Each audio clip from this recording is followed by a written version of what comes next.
Good evening and welcome to Have I Got News for You? My name's Charles Kennedy and tonight I'm in charge. People of Britain, get used to it.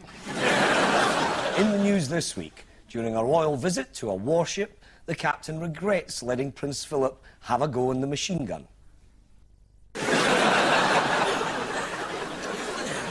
And at a doctor's surgery in Westminster, a documentary team is given surprising access to a routine medical.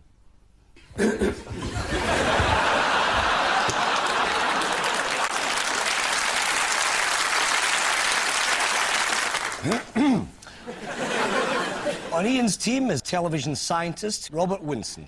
And with Paul tonight, an author and journalist who has accused the BBC of dumbing down, please welcome Jordan's teammate on Shooting Stars, Will Self.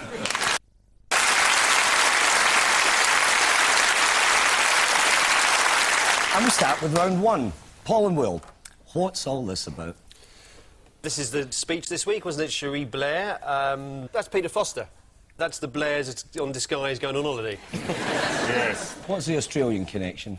I think that's where he's been deported to, isn't it? Yeah, it's because of retro punishment, really, transportation, isn't it? Yeah. Australia, everything's retro nowadays. Well, I thought the speech was going well until she brought out that onion.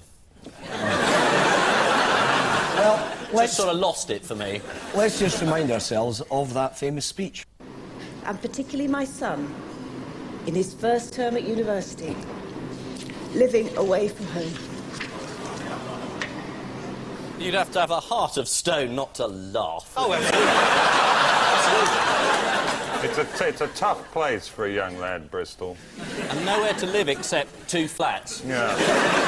It's the tough life. I don't suppose there was any serious news this week, wasn't there, actually, Charles? Is that a Labour peer talking on my left? How did you feel about it? I think it's finished, isn't it? Oh, no, it's still going. Now, that's the classic New Labour line. As soon as a new discovery comes up, they say, well, let's move on, it's all over. But I don't think it is. Do you know who advised her to actually make the speech? Ken Dodd. No. I think you'll find it was. No, it was not Ken Dodd. I think you'll find it was. Close. Peter Mandelson and the Diddy Men. It was Peter Mandelson, and... Yeah, and he's pretty good on those property deals, isn't he? Yeah. And you know, what was it Cherie said that she wasn't in that speech? She said, I'm not Shirley Bassey. No, did you say that? She did, Charles. She didn't. I listened to it carefully. I listened to it more carefully than you did. Yeah. She said, I'm not Superwoman. She said, I'm not Superwoman. And she said, you know, us working mums, hey, we all lie.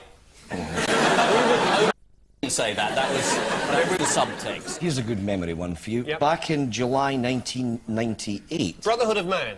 They may have been on the go then, but so was somebody else. What did Tony Blair tell the nation at that point? I love being asked this by a senior politician. As though you don't know. Let's have a look. Yeah. I think we have to be very careful with people fluttering around the new government, trying to make all sorts of claims of influence, that we are purer than pure, that people understand that we will not have any truck with anything that is improper in any shape or form at all. So there you are. There's an element here of her being conned by this guy, though, as well, isn't there? What, by Blair? You know.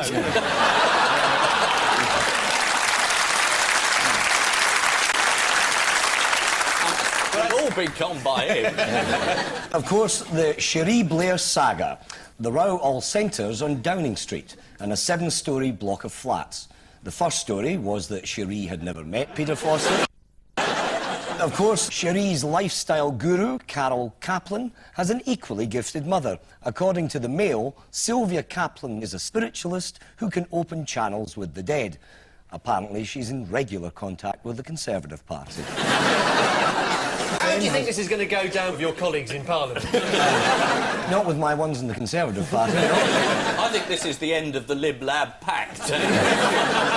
It could be the end of a lot more than that before the programme is out.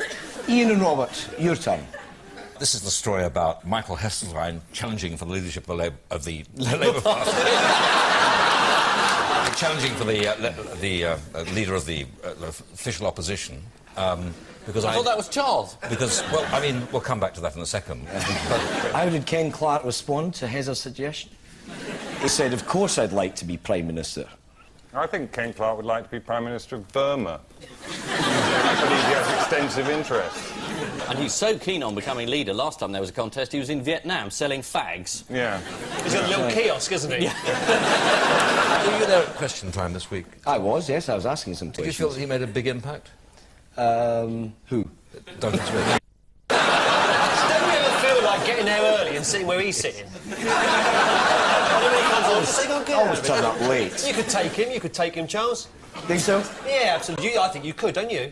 Oh, I think I could. Yeah. OK, there we are. There's your headline. Charles Kennedy wants to attack Ian Duncan. Get in there early. There's a great description of Michael Heseltine as a serial killer. He just can't see someone's back without getting a knife and shooting straight in it. Yes, Michael Heseltine's very helpful call for the Tories to drop Ian Duncan Smith and replace him with Ken Clarke. According to one Ken Clarke supporter, unless drastic action is taken, the Tory party faces slipping down to number 3 behind the Liberal Democrats. Of course, that assumes the Liberal Democrat leader doesn't go and do anything stupid. Despite retiring as an MP after 2 heart attacks, Michael Heseltine is still a formidable opponent. But Ian Duncan Smith insists there's no hard feelings. He's even invited him round for a fry-up and a game of squash. Paul, Will, what's happening here? This is the dossier, I think, the dossier that's been coming out of Iraq, the 12,000 It's on CD already, you see. Making bid for the Christmas #1. It's the most important person in the United Nations there operating the photocopying machine. And why did the Americans whisk it off to photocopy it? Well, because they rule the planet. And they're in control of everything. They rule you. You're controlled by wires from the Pentagon. You didn't know that, did you? Not I yet, can no. see them. No. They claimed they had the best photocopiers. Really? What do the United Nations have? Just a bloke with a blackboard and a pen and tracing paper? Which country were they most worried about seeing a copy of this? Syria. And they've never sold any arms to Syria, and of course, nor have we. Ever. Do you know that Saddam has 9 doubles, and one of them is sitting next to me? Away from that in Washington this week, what in fact has been taking up most of President Bush's time? Sending out Christmas cards. He sent out 1 million Christmas cards. He did. He did. He licked them all himself. He did. He had to, because he kept spelling Christmas wrong. Oh, there it is. Does Bush play the piano? Yes, he's a brilliant concert pianist. A career tragically cut short by becoming President of America. I think he studied the piano for several years before realising it was a large musical instrument made up. Talking of any possible military action coming up, why will our HMS Nottingham be unlikely to be involved in it? It's a pub. It's that ship that ran onto the rocks, isn't it, off is. Australia, and it was brought home on the deck of a sort of salvage vessel. I just hope that's not the entire Royal Navy and the small one at the front there. But I had a nuclear submarine that collided with the Isle of Skye a few weeks ago. If the Isle of Skye will insist on shooting around the Irish Sea like that, It's the release of the Iraqi arms declaration. It's unlikely that George Bush will attempt to read the 12,000-page document himself, as there's a serious risk that the end of his finger would wear away. What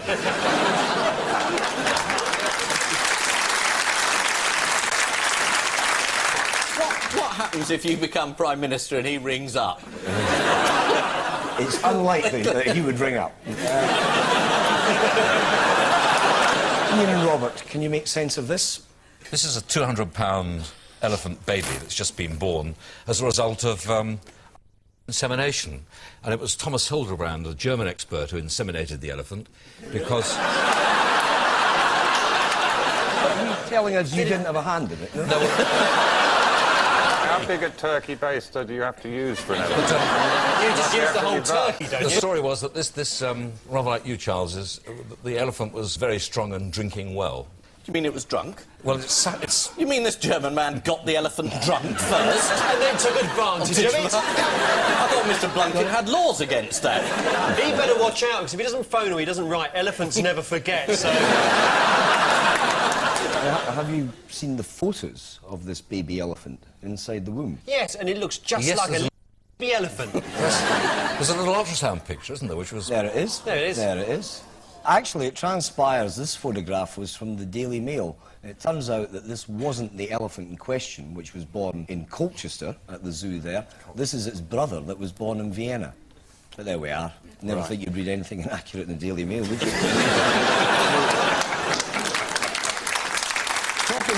Is it the same process? What? Elephant IVF and your particular field? Presumably you don't use a stepladder. We do treat...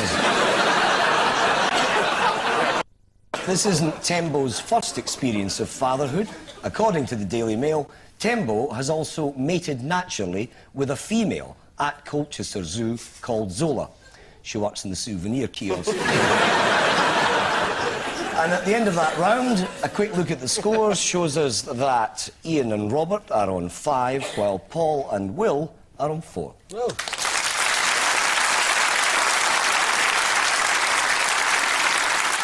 The tabloid headline round. Paul, Santa slayed.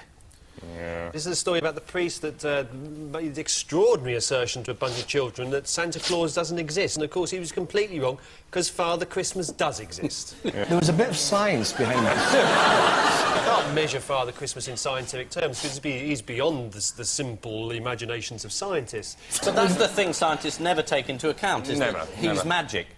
Yeah. The guy was a substitute priest, and after he freaked out all of these 3-year-olds, he explained that he had no idea how old they are, which is what priests often say, of course.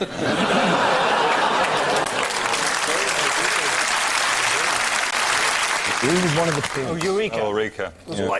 And Ulrika's response to this outburst from the pulpit about Santa. Didn't she write a book about it and name the priest? What's Father Christmas going to be bringing you for Christmas this year, Charles? Oh, proportional represent.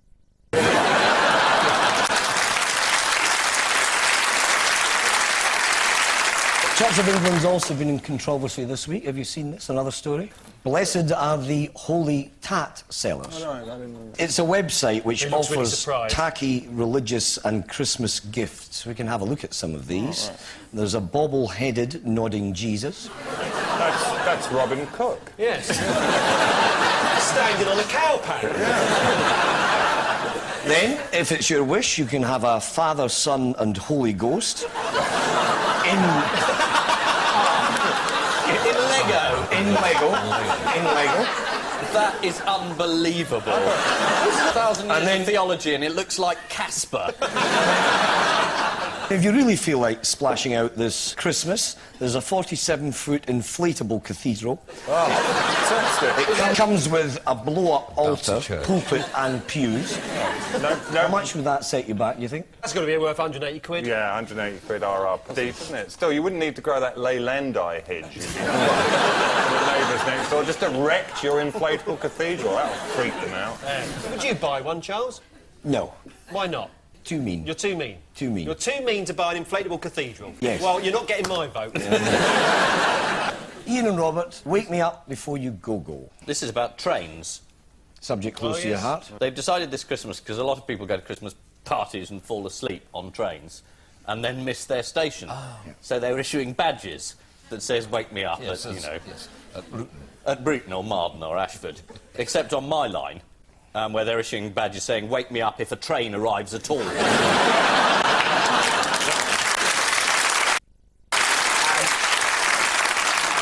There's a marvellous charter for practical jokers. You only just have to go around with all these pissed people, take off their signs and badges and just put Dover. With the party season on, newspapers are beginning to come out with the seasonal advice about hangover cures and all that. Robert, do you have one? You're a medical man. Yes, of course. Keep your alcohol, your blood alcohol, well above 80 milligrams the whole time, and then you won't have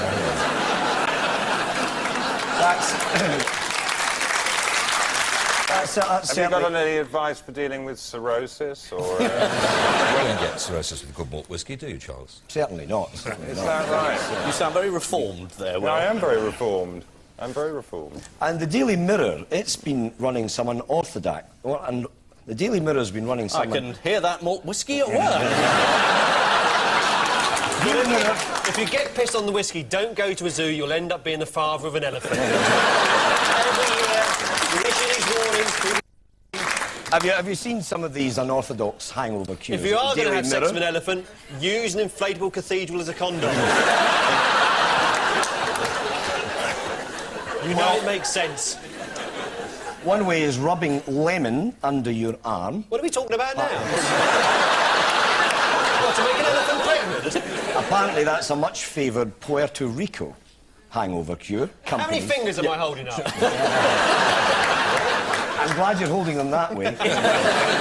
It's the latest draft of proposals to improve the train services. Train operator, First Great Eastern, has started handing out "Wake me up when we get to my stop" badges. The first batch were eagerly snapped up by the train drivers. This week, Connex South Eastern received an unexpected bonus of £58 million. Someone bought an open return to Gillingham. And at the end of all that, the scores have moved on to Ian and Robert with 8 points, Paul and Will with 7.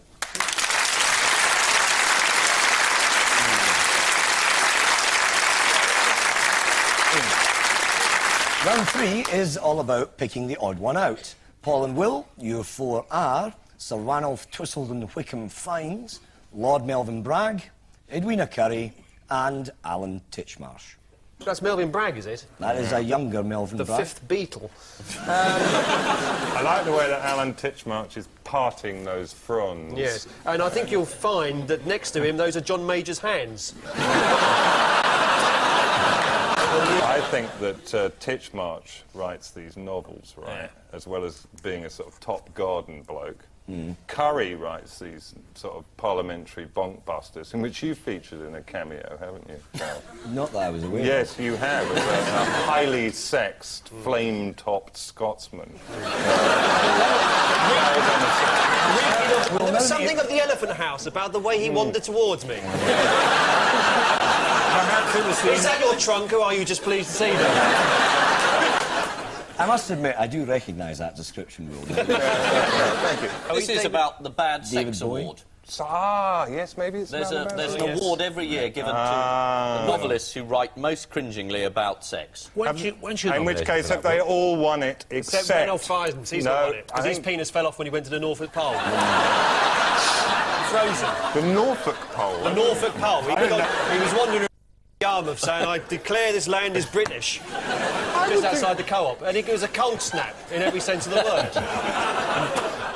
Well, they've all been nominated for the Yeah. Bad Sex and Fiction Award, except for Fiennes. Oh, right. But he starred as a metaphor in last year's winning entry. Oh, really? Her hand is moving away from my knee and heading north, heading unnervingly and with a steely will towards the pole.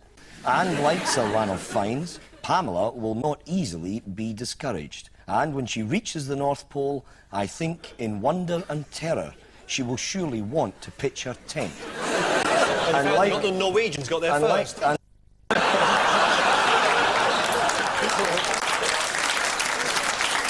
And of course, Will, you've been nominated this year, haven't you? Yeah. For a passage in your own novel. Did you not win?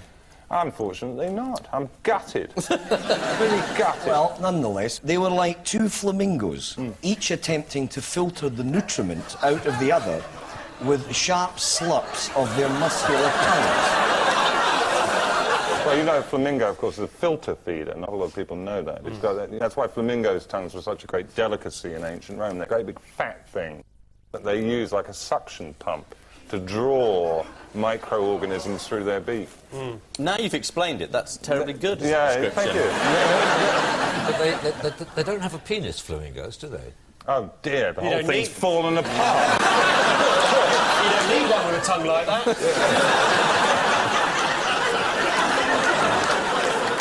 Alan Titchmarsh told a journalist, in 1998, I suddenly knew I had an imagination, which I'd never used.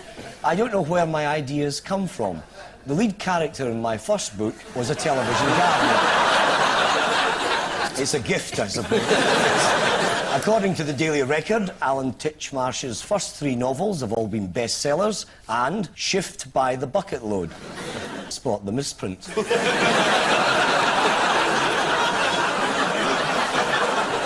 Ian and Robert, your famous 5. Cleopatra, Ainsley from Fame Academy, Tony and Cherie again, and a hippopotamus.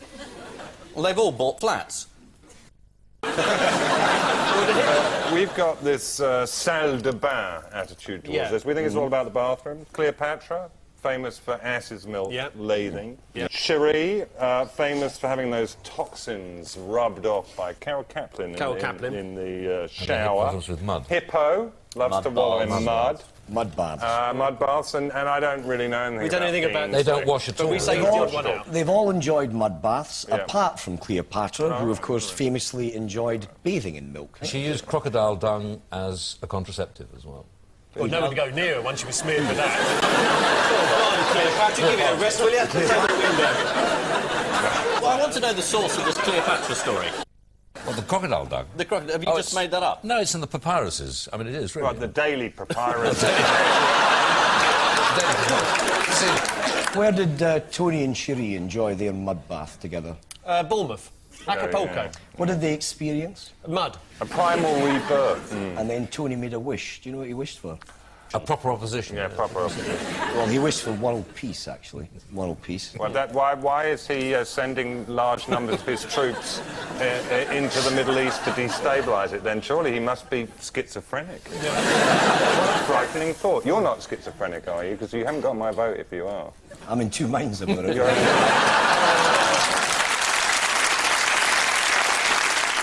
Tony and Cherie smeared each other with mud, watermelon and papaya in a hut during a rebirthing ceremony in Mexico. Then, according to The Observer, there was a primal scream of agony. Apparently, Peter Mandelson was having a Brazilian fruit facial in the next hut along. In an interview with Hello magazine, Ainsley criticised the Fame Academy voting system. It's such a hideous thing to do. You have to knife your friends in the back to succeed. Sounds fair enough to me. Can I just tell them that Fame Academy is a popular television show? Because they may not know that. As we're obviously recording this before the live finals, but by the time this show goes out on Friday, it'll be down to the last 2, which I reckon will be Sinead and David, which I reckon will be Sinead and Lamar, which I reckon will be David and Lamar.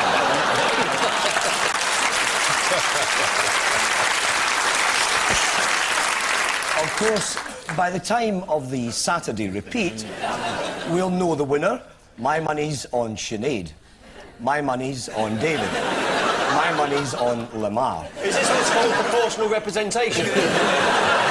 Everyone's a winner. Everyone's a winner. Missing Words is the final round, featuring this week's guest publication, Piping Times. Here we go. Mr. Angry is what? On tranquilizers. Yeah. Mr. Angry is heading for cardiac arrest. More at risk of a heart attack. Oh, I don't believe it. This is the medical...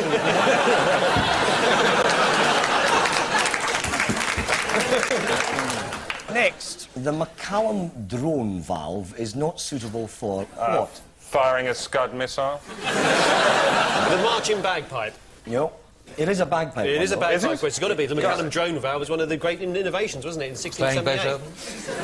For the drone valve, bagpipes sounded, you know, remarkably like any other wind instrument. The only way they could simulate the sound of the bagpipes in those days was the scald cats in hot water. But then they found the McCallum drone valve and they thought the cats are safe. You're all doing very well, but not quite well enough. The answer is... Mozart? The answer is use in skin bags.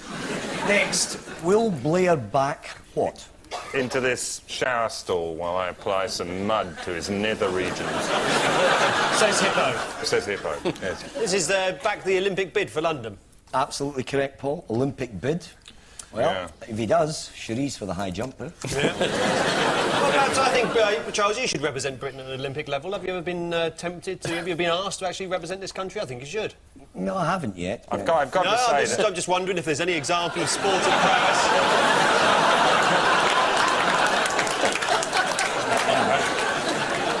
Next, Can we see that bit of footage again, please? Is this slow motion or is this real time? Look, I was concentrating. Where are you concentrating on? That was just... Is that what they call curling, Charles? No, that wasn't curling. That's toe curling. It sort of goes round and... That was just the warm-up. So you had another go after that? That was called going for the sympathy vote. OK, so let's have a look at the other go that you had after that.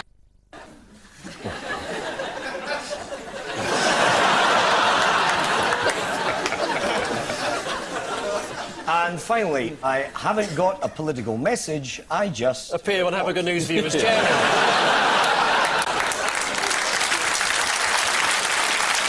What are we going to have next? Ian Duncan Smith, and they think it's all over. It is now, yes, that's what it makes sense, isn't it? The answer, in fact, is want people to feel better. This is about Nikki Page. She wants to be the Tory candidate for Mayor of London. Oh, yes. The attractive blonde, former model, is standing against Stephen Norris. He'll be pleased with that. And that brings us to the end of tonight's contest. And the final scores are as follows. Ian and Robert come in with 10 points, but Paul and Will win with 11. Oh.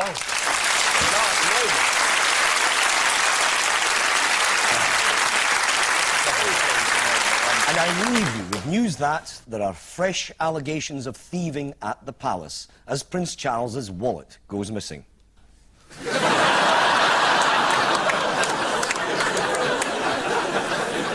At the National Gallery, just when he thinks things can't get any worse, Ian Duncan Smith unveils his new portrait. And there are mass resignations at the Downing Street press office as a new scandal threatens to break.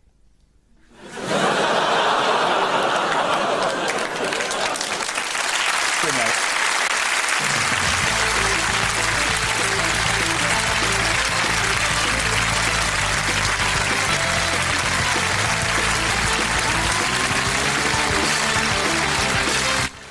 It's Jeremy Clarkson's turn to take the reins in the next edition of Have I Got News For You, coming up in just a few moments here on UK TV Documentary.